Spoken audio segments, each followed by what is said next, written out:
Hey guys, what's up? Welcome back and thanks for tuning in again. Today I have a very big surprise. I have been wanting this since I've got into this hobby, and it is a commercial sized drone. So I found a great deal on this. So what I have here is the Power Eye from powervision. Now this is an older drone, guys, and it is a comparable drone to the Inspire 1. It has a micro 4/3 camera sensor. It's a hard shell case, so we have to pop the lock first to get into this. It's a double zipper. It's combination lock on it, and just luckily the combination was easy to pick out when I got it, because it didn't tell me what the combo was when I purchased this parcel. So there you go, guys. Opens up, hard shell case. It's all hard styrofoam inside, holding the drone and everything in it. The powervision Power Eye has a 29.5 minute flight time, level 5 wind resistance, which is 19 to 24 mile an hour. A 5 kilometer or 3.1 mile range. This drone weighs 8.7 pounds, guys, which is 3.95 kilograms or 3,950 grams. It's a massive drone. It comes out to about this size when it's out of the case, and probably about that high, a little over a foot high. So the charger that comes with the drone, it's a big block charger, and it's 25.5 volt, and it has 3 5-volt plug-ins coming off of that, which are for the base station and the transmitter. And there's something else you can purchase for this too that it charges that. The drone battery is 9,000 milliamp, 22.2 volt LiPo. It splits into 2 pieces. Like I said, the micro 4/3 camera sensor, it is a Panasonic Lumix G14mm with an aperture of 2.5. Now there are others you can pick up for it too, guys, because it is swappable. You can put any micro 4/3 sensor on this, the lens. SD card, it'll take up to a 64 gig with a UH1 rating, which is a class 10. The ISO range on the camera, guys, is 100 to 6400 in the photo and 100 to 1600 on video. The shutter speed is 1 to 360. Now the image, it's 4K in video, and it's 4000 by 3000. Sorry, that's the photo, 4000 by 3000. The 4K video is 4096 by 2160, and it also has ultra high def, which is 3840 by 2160. Okay, so it shoots JPEG, MP4, and MOV.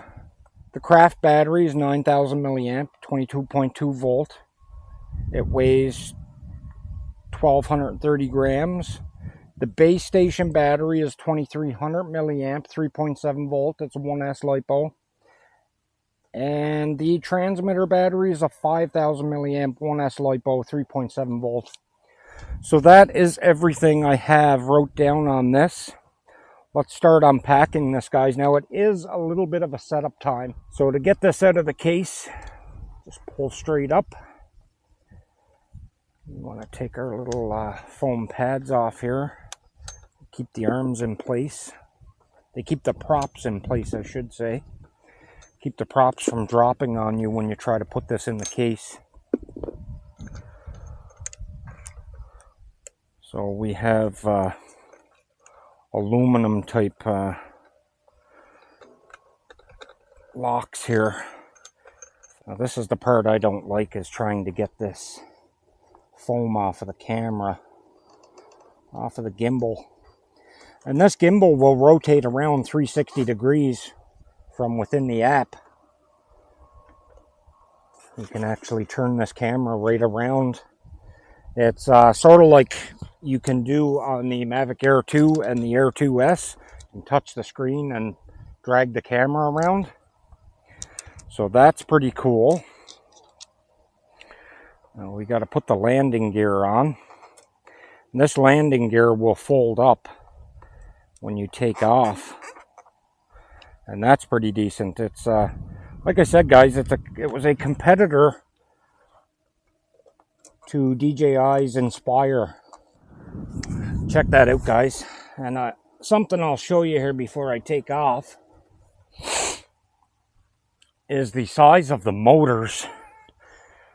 I can just get my finger and thumb around these and touch. That's how big those motors are. So the transmitter out. This folds open. Your base station slides on. Like so. Antenna's up. Your phone goes in here, which we will get that out now. Enter the Vision Plus app.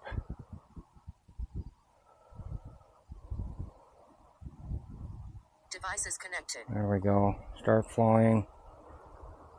Okay, now it's doing what it should have done the first time. It's going to bring up this little check. So I'll scroll through the video. Thanks for watching. We'll get through that video. It will do its automatic check.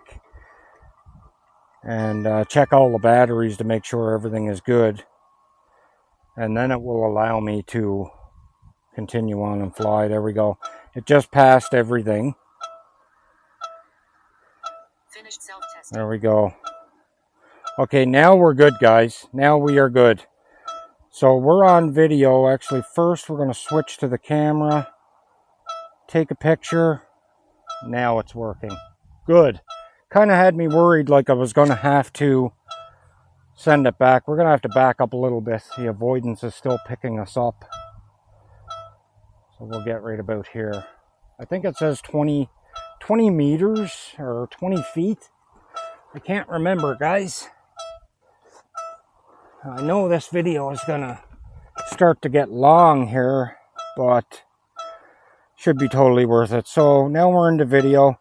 We have a whole slew of video settings here, but we're going to leave it on auto. The aperture size is on 3.5. The exposure is on 0. Easy control. Let's start recording. And to take off, we have to put the sticks down into a V shape.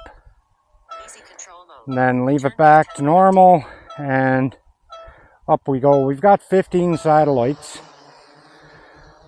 There we go, guys. Once it gets so high, that landing gear goes up, as you can just see now. Very sweet. So I'm not touching anything, guys. That drone is hovering now. I'm going to pop my camera up here a little bit. There we go. I'll stay behind the camera for you guys. So let's see which one controls the... There we go. Up and down on the camera is one of our scroll wheels. It's the scroll wheel on the right side. The other scroll wheel is, I'm not sure if it's to the exposure or what. Easy control mode. I'm not sure. I'll have to check out everything. Wow, that's weird.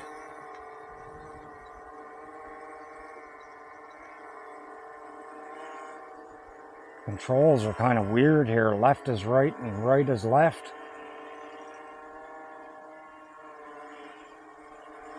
Up is right. I got something wrong here.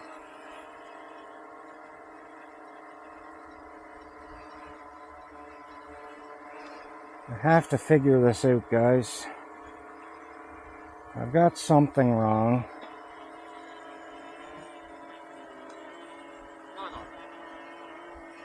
That's normal. There we go. Now the controls are correct.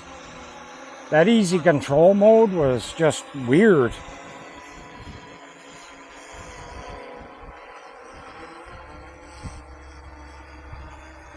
But I'm liking it so far, but it's not showing my controller battery. It's saying not available.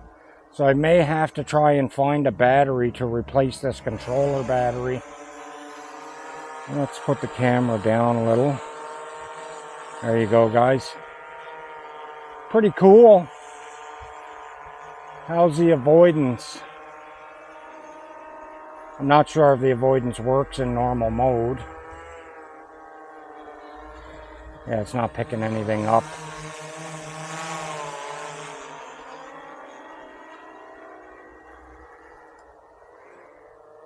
Let's put it back in the easy mode. Now the avoidance should work. You have it up is down and down is up when you have it in easy mode. I don't like that. Bring it down. Devices connect. Easy control mode. And no, avoidance isn't. Maybe it has to be set turned on or something. I'm not sure, guys. Like I said, brand new to me. Brand new to me. I have to figure everything out on this drone.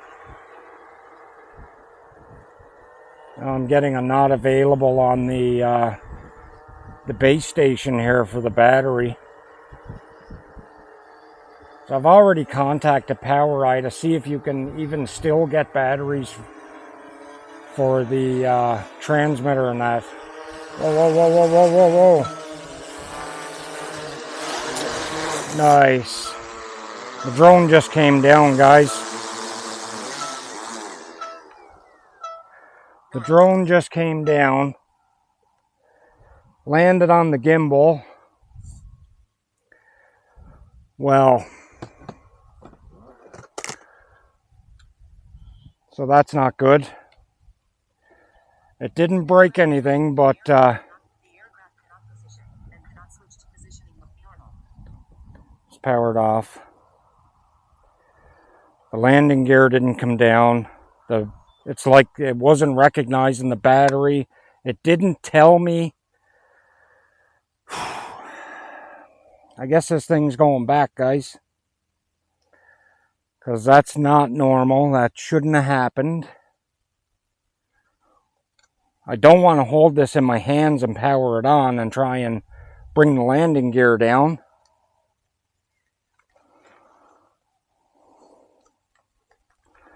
It's going to be hard to do.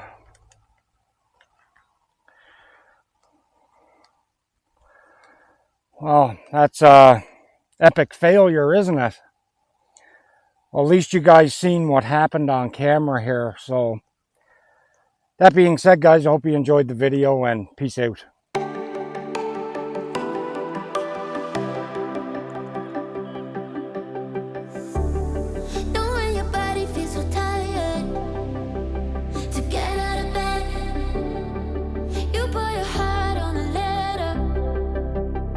Chase it away.